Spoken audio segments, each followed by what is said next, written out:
you can't get over your fear till you walk through it, and you can't walk through your fear, you can't face it while you're busy blaming some outside force. Even if that outside force played a significant role in your problem, what is it that can change your whole world? A breakthrough is that moment in time, once again, where suddenly the impossible becomes possible. And it's not some fake positive thinking thing, it's because suddenly somebody got through to you, or you got through to yourself. You got an insight, or you told yourself the truth, or maybe you learned a new strategy, or maybe you just got sick and tired of being sick and tired, and you just suddenly, something inside you clicked, and you said no more, and you stepped up and you did something to change your life. That's the point of this session. So let's look at another element that keeps you from having the quality of life you deserve. What's something else that holds us back, that keeps us stuck, that takes away the quality of our lives? And the answer is extreme stress. Now, when I say extreme stress, I'm almost flipping over it because I think about what that really means. I mean, extreme stress is suddenly you lose your job. Suddenly you're told you have a tumor in your brain. Suddenly you're told you're going to lose something that you value immensely, or someone got the promotion you didn't, or maybe an event happens, a hurricane comes, an oil spill, God forbid. Something outside your control occurs. Extreme stress can happen when somebody gets mugged. Extreme stress happens when something happens within a family that no one wants to talk about and they can't deal with it. Whenever we find ourselves in a place where the things that are most important to us seem to be withheld, or even could be withheld in the future, we go to extreme stress. How do you deal with it? The real secret is, today, people almost expect to have stress, don't they? We're in kind of a season of stress around the world. Since the economic meltdown and the change that's happened in the economy, as we all know, it's the worst we've seen in almost 100 years, 80 years for sure. It's happening all over the world. So people almost, stress has become part of the language of their life. It's like, almost like you expect it to be there when you wake up in the morning for most people. Time stress for sure, demand stress, things I've got to do. And especially in a world now where we've created all this artificial stress of things we have to do that we don't have to do. You don't have to go to your Facebook page and answer all those questions. You don't have to tweet everything, right? You don't have to answer your cell phone every moment. But we've created a world where there's constant stimulus, constant demand, and the sense that we're out of control. So however you get to extreme stress, whether it be a stacking of a bunch of small things, or there'll be one big event, how you deal with stress determines the quality of your life. I mean, obviously, anybody can do well when everything's going your way. The real question of what's going to shape the quality of your life, shape the quality of your family or your destiny, is really how do you deal with those problem times? Do you use stress, or does stress use you? Because most of us have forgotten there's two types of stress. There's distress, which is what most people are talking about when they're really in these tight states. And there's eustress. Eustress is where stress is a force that makes you grow. See, everyone can respond to the same stimulus differently. One person is told they lost their job, and I was driving by to come to the studio today, and along the freeway I saw a little sign there, and it's Warner Brothers. And Warner Brothers was the people that made all these incredible cartoons in the early days that so many people were familiar with. And there were two guys that worked for Warner Brothers that were their top cartoonists. They created some of their best characters, and one day they had a downsizing at Warner Brothers years and years and years ago. And these guys, you know, had no jobs, had no future. There was no one else to go to. There was no competitor to really be against Warner Brothers at the time. So what do? They created their own little group. Their guys' names were Hanna and Barbera. And if you're familiar with them, they created everything you can possibly imagine in cartoons that you probably watched when you were a kid. These guys took the stress of losing their job and converted it into the most successful business that dethroned their previous employers. Some people take stress and they get crushed. Some people take stress and they just grow like crazy. Do you take stress as a source of struggle or a source of strength? Most people, the obvious answer is struggle. So how do we deal with that? Well, part of what we wanted you to see in this show was that the stresses that people take are quite physical. When you start thinking this person doesn't love me, or we don't have the money, or we can't make these things happen, it doesn't just end intellectually, it ends up in our bodies. In fact, research shows that the human brain can't tell the difference between a physical stress, like when I had these two, go up in that airplane and have 5 G's of physical stress, a stress that's pushing on their brain, their body. Can't tell the difference between that and psychological stress. To the body, they're exactly the same. And the consequences can be everything from high blood pressure to heart attack, people having every kind of form of problem from skin eruptions to depression. Much of the pain, physical pain that shows up in our life is started in the source of just stressing out. And where does stress come from? It's perception. You know, whenever people say they're suffering, one of the things I learned years ago from a brilliant man who was based in the East, he said, Tony, suffering is never in the fact. It's always in the perception of the facts. He said, in other words, you might feel this tremendous pain, and the facts may be true. It may be true that your mother has died, or your father has died, or you lost your savings. That may be true, but your suffering is not because you lost your mom, it's because you think you shouldn't have. Your suffering is based in the meaning that you used to believe she was close to you, and now she's passed, so you don't feel like you could ever be with her again. If you change what things mean, you change how you feel. Meaning and emotion are tied together, and as we talked about in our first session, how you feel determines the quality of your life. Two people can have the same experience. One person comes up with the meaning their life is over. The other person comes with the meaning, look, this is a brand new beginning, baby. It's time to rock and roll. That ability to deal with stress is so critical.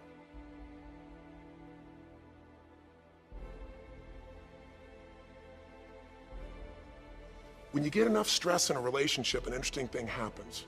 You change what you associate to your partner. And what happens so often, think of it this way. If two people are in a relationship and things are going really, really great, I mean, really fantastic.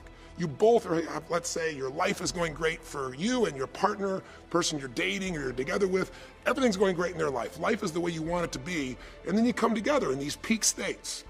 When two people are in great state and they see each other, great state, see each other, great state, see each other, pretty soon when you see each other, you go in a great state.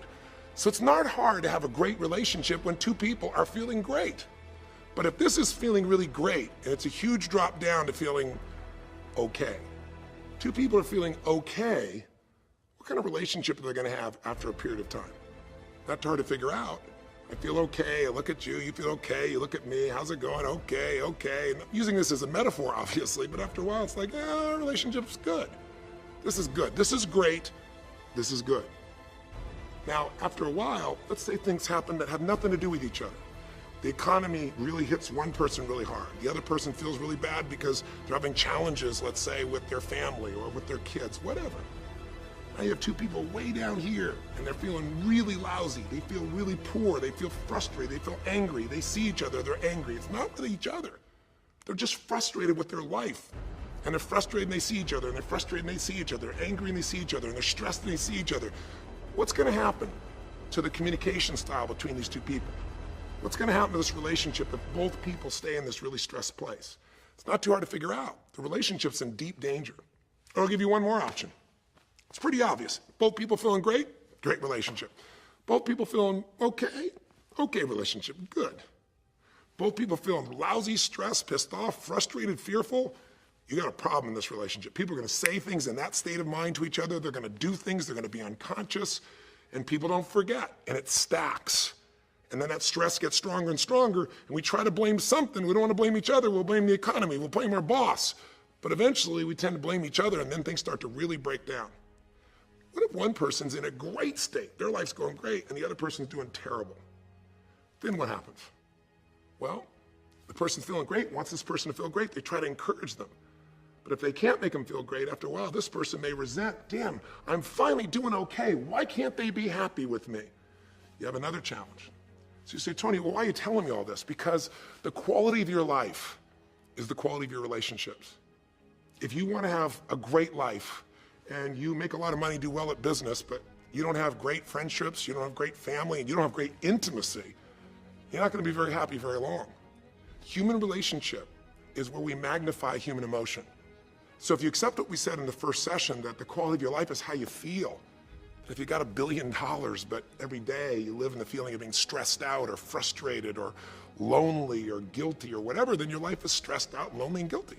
Doesn't matter that you've got the greatest kids in the world. Doesn't matter that you have someone who loves you. Doesn't matter that you are very successful in your business or your life. None of that matters. What matters is where you live emotionally. And if you want to know what affects your emotion more than anything else, you and I both know what it is. All the research shows your life can be messed up in a lot of ways. But if you don't like who you're with, if you don't love them, if you don't have joy with them, if you don't have excitement with them, the quality of your life virtually is destroyed. People leave businesses because they don't like who they have to work with.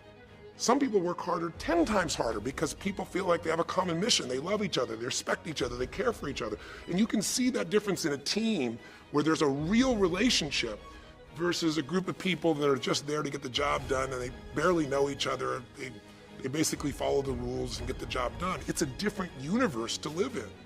One is a place you want to be, the other is a place you go to work. That's a very different world.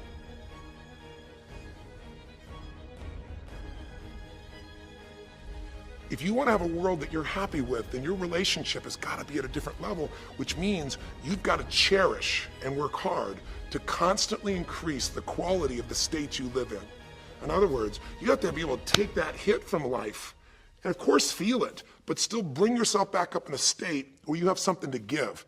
Bring yourself back to a place where you can lift up the people around you. I know you saw Frank do that in the first episode when he shifted and suddenly his wife didn't have to try and take care of him all the time. When he looked at her and he penetrated her and said, baby, I'm here for you. Instead of saying, oh, I'm a quadriplegic, he forgot about himself and said, you know what? My woman needs me and I'm there for her. He got out of himself, reached out, and with his eyes, his heart, his words, his mouth, his state, his emotion, he took her from crying, if you remember, to giggling in a couple of minutes. That's the power we have. We can change our state no matter what's happened to us. That experience of changing his wife's quality of life and changing his own quality of life, that breakthrough that Frank had, only happened because he gave up the blame game. Where was Frank before? Do you remember in that first show? I'm assuming you watched both these shows. If you didn't, go back and do it. You can watch it on Hulu, right? Make sure you watch the show because the show gives you the foundation so you and I can have this conversation and we can look at our own lives and change it all. But going back to that first show with Frank, there was that moment. Where was he before that moment? His whole life was in a prison. And the prison was based on the belief that his life was over because his wife had to take care of him and he could do nothing for her. He was blaming himself. That's why he couldn't find the answers. When you play the blame game, when you criticize, when you attack yourself or someone else or something else, you have no power to change your life. But it was this incredible moment where all of a sudden he started to realize, hey, it doesn't matter if I'm, quote, in this chair. This chair doesn't define me. I can have the quality of life. I can make this happen. And you saw that breakthrough happen again and again. He couldn't blame the chair for a limitation. It was really his ability to find a way to give, his way to get himself in a stronger state of mind. And when his state changed, so did his wife, even though their conditions hadn't changed. Do you get it? Their conditions were the same, but they were in a different state of mind. They could have been home before, pissed off and angry and frustrated with Frank totally mobile. But now here Frank has these supposed modifications, and yet in this state of mind, he's got a better relationship with his wife than he had before.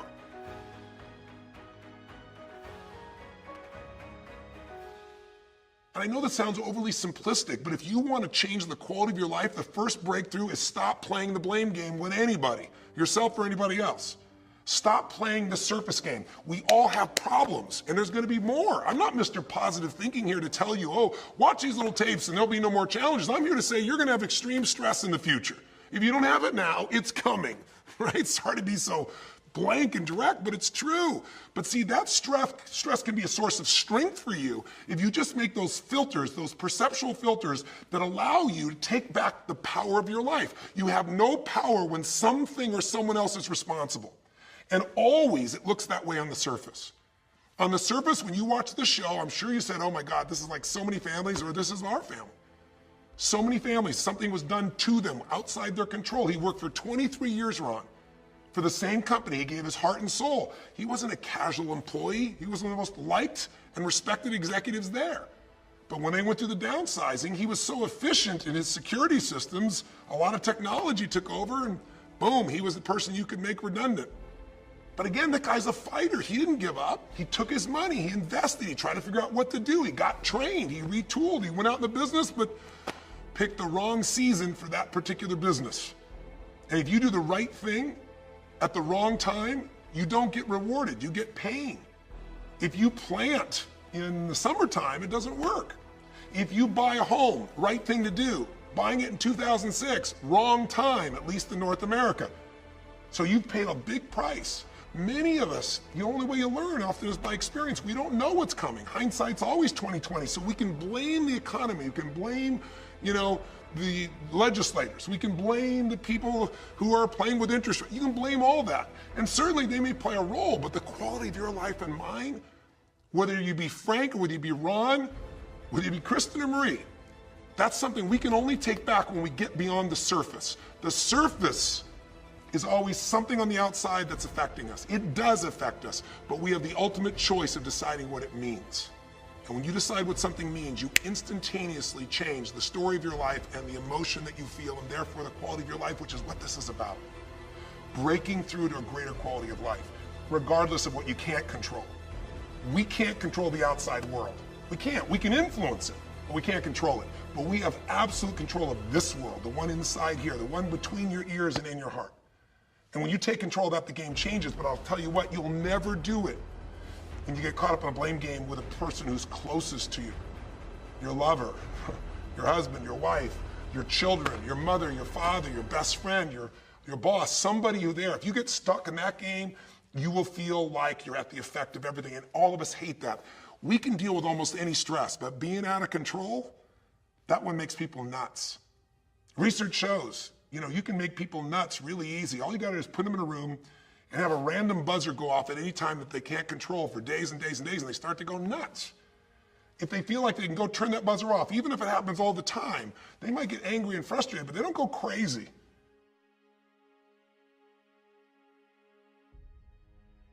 We need to have control, and it's the illusion that we control life that makes us nuts. Trying to control other people. We can't control our own perceptions and meaning. Think about it. We can't control the weather. We control what the weather means to us. We can't control the events, but we can always control the meaning. And with the control of meaning, you take the control of your life. I hope I don't sound redundant, but it's the truth. I know you know this in your soul. And so part of why I made these stories, I made these I think of it as a documentary because it's not reality TV, it's the real thing. We didn't fake this. These people are real. What they went through is real. Is I wanted you to see what the surface problem was, and I was hoping you watched and saw the real problem. I'm sure you did. It looks like it's a money problem. That's the surface. And by the way, how do people deal with problems usually? On the surface. How do you know it's a surface approach? Well, most people try to ignore the problem, or maybe they try to forget the problem. Go eat something, go watch TV, go get involved with some other challenge, go talk about somebody else, gossip, anything to get away from dealing with your problem. So ignore it and forget about it. It's the first way. The other way you know that people are dealing with a problem on the surface is that they're blaming something, an event, other people, or even yourself. Blaming yourself is not the same as taking back control. Blaming yourself just makes you feel bad, like I screwed up, I messed up. That's not, you're gonna feel so bad, you're not gonna have an emotional state to help anybody else. You're gonna be going down here and you won't be able to help your partner, much less help yourself. I knew I had to break them out of this game and get them to go deep. How do you go deep? Well, you stop the criticism. I'll tell you something, the impact of criticism in a relationship is greater than any of us know. It sounds so light, so simple. Anybody can criticize, but it's when the person you love most in the world criticizing you, telling you that who you are and what you do is wrong all the time, that stacking inside the human heart and soul is pretty brutal. In fact, Dr. Gottman is probably the greatest student. I say student because I think all of us that are teachers have to be students. Maybe he's the best teacher.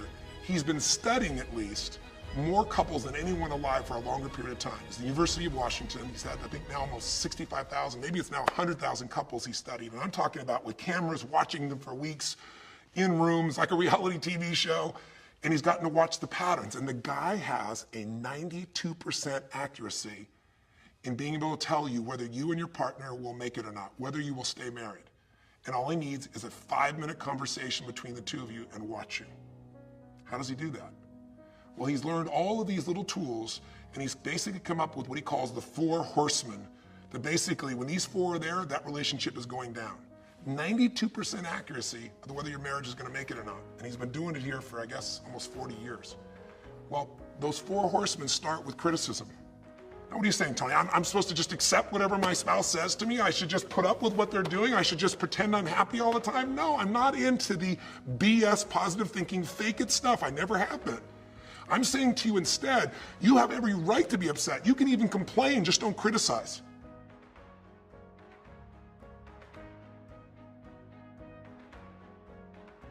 See, all the criticism that people do of celebrities, you see it every day. People watch television, they read newspapers, they go on the web to find out what's the latest thing about someone that criticizing somebody famous. Why do we fall in this trap? Because underneath it all, we all have these deep fears that at some level we're not enough, and that if I'm not enough, I won't be loved. If I'm not beautiful enough, strong enough, smart enough, fast enough, funny enough, right? Spiritual enough, a good enough mother, a good enough father, a good enough friend, a top athlete, whatever it is, a better person in business or sales or negotiation or marketing or whatever the case may be, internet. Today, all human beings have the same fears they've always had. We all want love more than anything on earth, and we all believe we have to be enough. We have to be some way or be someone to be that way.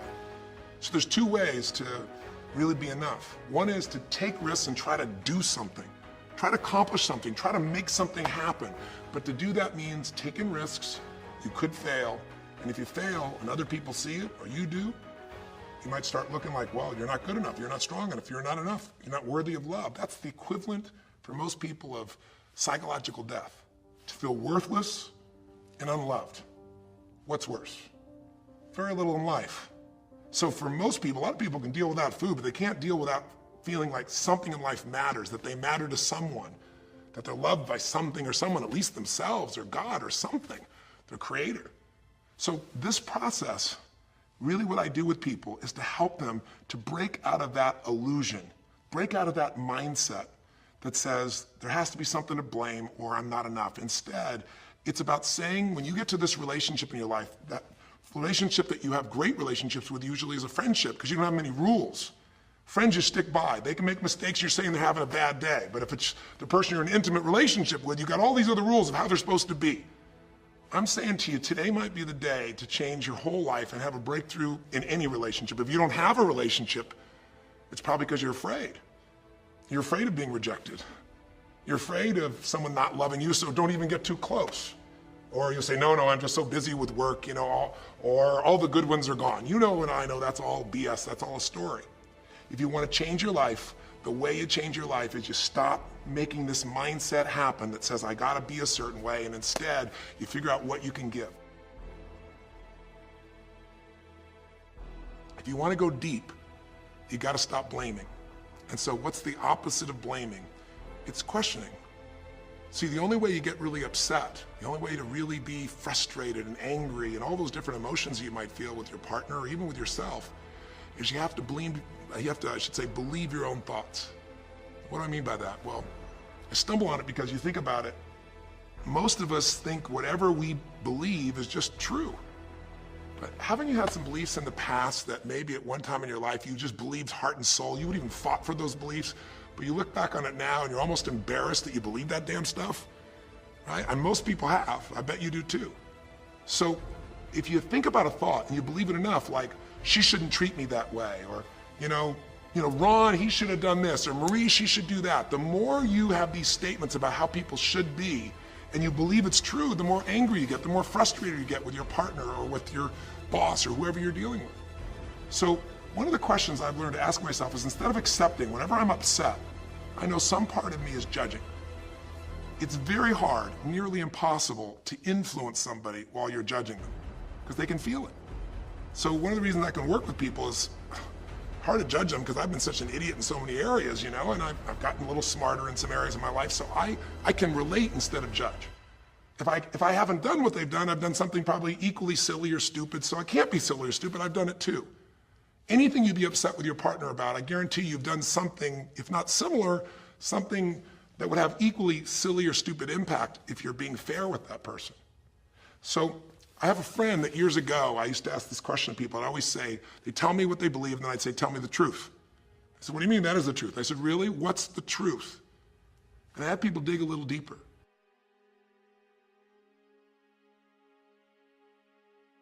Well, you're gonna write down all your judgments about somebody who you feel is creating extreme stress for you.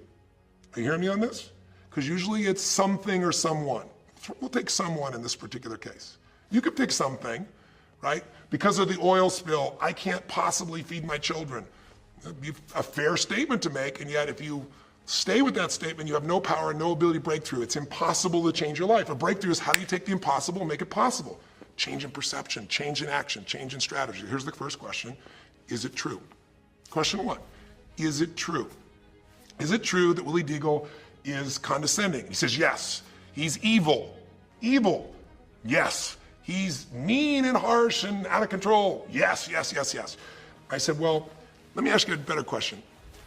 You say he shouldn't be. Whenever you make a judgment, you're not just saying a person's a certain way. If you said, Willie Deagle is condescending, that wouldn't be right. Willie Deagle's kind of mean. If it didn't upset you, it would be more just like a statement. It's a judgment when you think it shouldn't be that way. Willie Deagle shouldn't be condescending. Willie Deagle shouldn't be so tough, shouldn't be so mean, all those things. So I said, is it true that he shouldn't be that way? And he said, well, of course it's true. I said, based on what? Based on your beliefs? Based on the universe? Based on God? Based on what? Based on his upbringing, he shouldn't be that way? Based on the way he runs his business, he shouldn't be that way? See, here's the best test of truth. If it's really raining outside, saying it shouldn't rain doesn't really matter. It's gonna make you crazy. It's raining, so it should be that way. You have two options. Fight life or accept it. This is how the guy is. You can't change him. You can only change you. So I said, let me ask you a second question, make it better. Can you absolutely know that Willie shouldn't be condescending? Can you absolutely know he shouldn't be so intense? He shouldn't be so mean? Can you absolutely know he's not supposed to be that way in life? And of course, if you're honest with yourself about anything, you can't absolutely know anything. Maybe that's the role he plays in life. He's the drill sergeant, and he's actually made some people much stronger than they ever would have been if they never were with him. Even if they didn't like him, they're stronger as a person. Or because he's like that, he built a business when everybody else is going under with such high standards, he can run it successfully and people get employed and they can feed their kids. Maybe he's supposed to be that way. Now, right now you might be saying, Tony, this sounds like airy-fairy stuff. You've sounded like a lot of good sense until now, but is it true? Is it absolutely true? All I'm trying to do is get you to loosen up that what you think is how life is supposed to be, maybe it's not supposed to be that way, or at least be open to that. The last two questions will make more sense to you, I think, quickly. The third question is this. How do you feel, Ron, when you make those judgments? How do you feel when you believe those thoughts? How do you feel when you have this thought, this belief that says, he's condescending to me? He goes, well, I feel angry, I feel frustrated, I feel out of control, I feel sad. I said, how else do you feel when you think he shouldn't be this way? He says, I feel frustrated, I feel angry, I feel out of control. How do you feel when you think he shouldn't be mean, he shouldn't speak to you that way? He told me all these emotions that made him feel horrible. I said, I can see that. And as long as you hold that meaning that he shouldn't be that way, you'll feel that way. You're not gonna change this man. You might influence him someday, I don't know, but right now, you've been working with him for a month and you haven't changed him, and I don't know if he wants to change. I don't know if he's supposed to change. Maybe the power to get rid of extreme stress is change the meaning in your head. Because as long as you hold those thoughts, it's not supposed to be that way. You're gonna be angry, frustrated, stressed, overwhelmed, sad. So what's the antidote? I said, well, I'll answer the fourth question. Fourth question is this. What if you didn't have that thought? What if you never had the thought that Willie is condescending? What if you never had the thought that he was mean? What if you never had the thought that he's not supposed to treat you that way? If you never had that thought, what if you didn't believe that thought? What if you didn't believe that he's not supposed to be that way? If you didn't ever have the thought, how would you feel? He said, well, if I didn't feel he was condescending, I guess I'd just do my job and I'd enjoy it. I said, okay. What if you thought he wasn't supposed to, you didn't have the thought he wasn't supposed to be mean? He said, well, I just think, I don't know, I guess I just think he's a tough guy and he's a New Yorker and that's how he gets the job done. How would you feel if you didn't have the thought, Ron? And Ron finally says, well, I feel good. I said, then you should go back to that old thought. He says, oh, I get the idea. I said, no, we've just opened your pattern. Now you got to go a step further. Now you have to do what we call the turnaround. So the first question is it true? Is it true your husband or wife shouldn't be that way? Your children shouldn't be that way? You shouldn't be a certain way?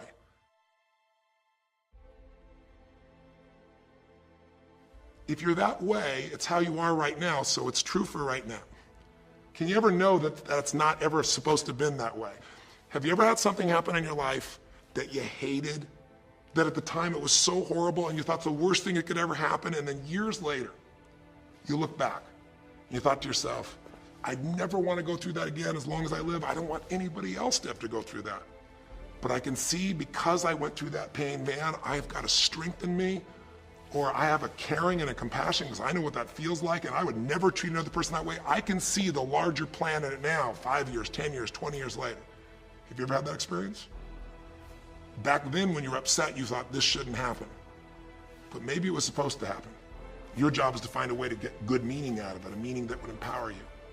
The third question, of course, is how does it make you feel to think that thought, to believe that thought? If that thought didn't exist, fourth question, how would you feel? But then, now he says, well, I feel peaceful. I kind of get it. I said, I want you to kind of get it. Now you got to do the turnaround. Now you got to take all the things you wrote down about Willie, and you got to do a turnaround, which means you got to say it's opposite. So one of them says, and I went through his list, I just remembered one of the other ones popped in my head. He said, he doesn't appreciate me and he doesn't appreciate anyone, right? So I said, I want you to write the opposite. So he said, well, Willie Deagle's condescending. I said, what's the opposite? He said, I'm condescending. And so then I said, is it true? I said, I want you to give me 3 examples where you're condescending. He said, well, in my head, I didn't say it out loud to him. I thought the guy's a jerk. He's an idiot. He's not smart. He's lucky to be here. I said, So the fact that you didn't speak it, does that mean? He said, no, I've been condescending. I've been totally condescending. He's judgmental and mean. I said, okay, turn it around. I'm judgmental and mean. Give me 3 places where you've been judgmental and mean. And sure enough, Ron, to his credit, starts to go, I've been judgmental here or there. He doesn't appreciate me. He never acknowledges me. I said, Ron, that sounds like what your wife used to say about you. And he started getting kind of one of those little giggles inside. Is like, oh God, I don't want to hear this, but I know it's true. And he finally said, oh, you're really getting me now. I said, give me the opposite. He goes, I'm unappreciative. I'm ungrateful. Give me 3 ways you know. I've been going to work with a guy each day and I've learned so much working there. I learned all these things about a steakhouse. Earlier, Ron had said to me, I even have to do his payroll. And he said, and I've even gotten to learn how to do his payroll. And instead of being appreciating it, I've been thinking, why do I have to do this too? He said, I haven't gone in and thanked him for giving me this opportunity. He said, I haven't even thanked you about it. He said, I've been unappreciative. I've been ungrateful. Now, when you turn things around, my husband's supposed to be, I'm supposed to be. My husband shouldn't be, my wife shouldn't be, I shouldn't be. That person is, I am. And you look for real examples where you're there so it's not BS and you're honest with yourself, the game changes. You can free yourself from the prison of extreme stress when you stop fighting how life is. When you start to look inside and start to inquire instead of blame. Blaming the events, blaming other people, blaming yourself, puts you in a straitjacket where you have no power or control. Responsibility, the ability to respond, comes when you stop the blame game and you step in and start to inquire and question your own thoughts and start to come up with some new opportunities. Does this leave Ron where he's mean and tough? No, it leaves Ron with a new option. The new option is I can go to work and go, that's Willie, that's how he's supposed to be, that's who he is in my life. His role is my drill sergeant, and he's gonna push me and let him push me, and I'm gonna have fun with it. And you know what I'm gonna do? I'm gonna be grateful, I'm gonna be acknowledging, I'm gonna be the person that I'm made to be. And nothing's gonna change that. And suddenly he deals with the same world and he goes back to work and he's dealing with work from a different place. Now don't get me wrong, this is a discipline. If you don't do this as a daily practice, if you just do it once while we're having this conversation, it'll help you once. But if you can get yourself in the habit of asking these questions, is it true? Can I absolutely know that's how it's supposed to be? How do I feel when I believe that thought? And if that thought didn't exist, if I didn't think about that, if I didn't believe that, if I didn't even have that thought, how would I feel? And what's the opposite? What's the turnaround? What are 3 examples? I think you'll find a way to break out of the illusion that life is controlling how you feel. If Frank can turn himself around and Kristen can turn themselves around, you and I can. If Ron and Marie, maybe more people relate to, can still deal with what they're dealing with right now. They still have tremendous financial stress. They're both working their tails off. They have kids to take care of. They've got things to deal with. But when I talked to them today, they said the greatest gift in their life is their relationship is like this. Because even though they're dealing with the outside stress, they're not having those judgments for each other. All I want to do with Ron now and offer you and remind myself too, because I teach the stuff I need to remember. You teach what you need to know, is to remember that we all are judgers, but when the judgment leads to pain, it's time to question your judgments and maybe open yourself up to some new level of freedom. So here's your assignment. Take someone you're judging. ideally somebody you have an intimate relationship with, or maybe a boss, and put yourself in a position where you write on paper 3, 4, 5 statements that are your judgments, and then take them through the test. And the person I want to acknowledge for this person who I learned this from was Byron Katie. She's also written a book called The Work. You can tap into that as well if you'd like. But regardless, get yourself to question what you've been just accepting. And when you're done with that, I know you're going to feel different. Either write a letter, email a note, ideally write it down to a person and say, I just want you to know I made up this story. The story you're supposed to be this way, the story that you are that way, but I realized I'm that way towards you and I want to apologize. That's your assignment for this week. That's your breakthrough. If you can reverse roles and step into another person's shoes and then come back after you've reversed roles and share with them from your heart the ways that you had judged and how wrong you are, you're going to find that instead of them labeling you as wrong, it'll bring you closer together. And ultimately, the lesson out of this session is really simple. The quality of your life is the quality of your relationships.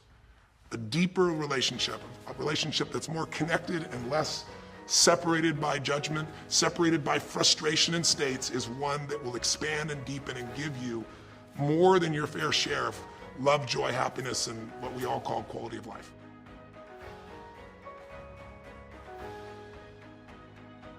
What you got to understand is when people are blaming, what they really are is afraid. This was really, to me, about fear. This was really, to me, about showing people that you can't get over your fear till you walk through it, and you can't walk through your fear, you can't face it while you're busy blaming some outside force. Even if that outside force played a significant role in your problem, when you're stuck into shame or blame, you can't make any progress. We don't keep growing. Life shows up to stimulate us to grow. The big way that you kill fear, the only way you can kill fear, the death of fear is certain if you do what you're afraid of. I know that's overly simplistic, but the best truths in life are so damn simple. It's like I tell people all the time, common sense, this is all just common sense, but common sense is not too common. Most people, have you ever noticed, don't follow that common sense. They don't act on that common sense. People know what to do, but they don't do what they know. So I said, here's what we're going to do. What do they fear most? Losing their home, becoming homeless. Now, I've had that experience, unfortunately, when I was 17 years old.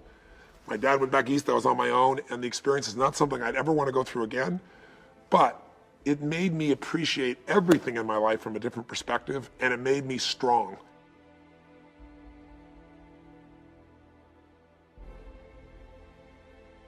You're always going to be worried about yourself. You're always going to be in fear as long as you're focused on yourself. And so they have the opportunity to come in and help inside, feed people, clean, do things of that nature, serve. And what they began to find is that life is really, really painful when all you do is sit around and think about your problems. But even if you're not doing something that's exciting, but you're doing something that's meaningful, or you're doing something to help, there's a reward in the effort. You know, most people want all the rewards without the effort, but effort is the reward.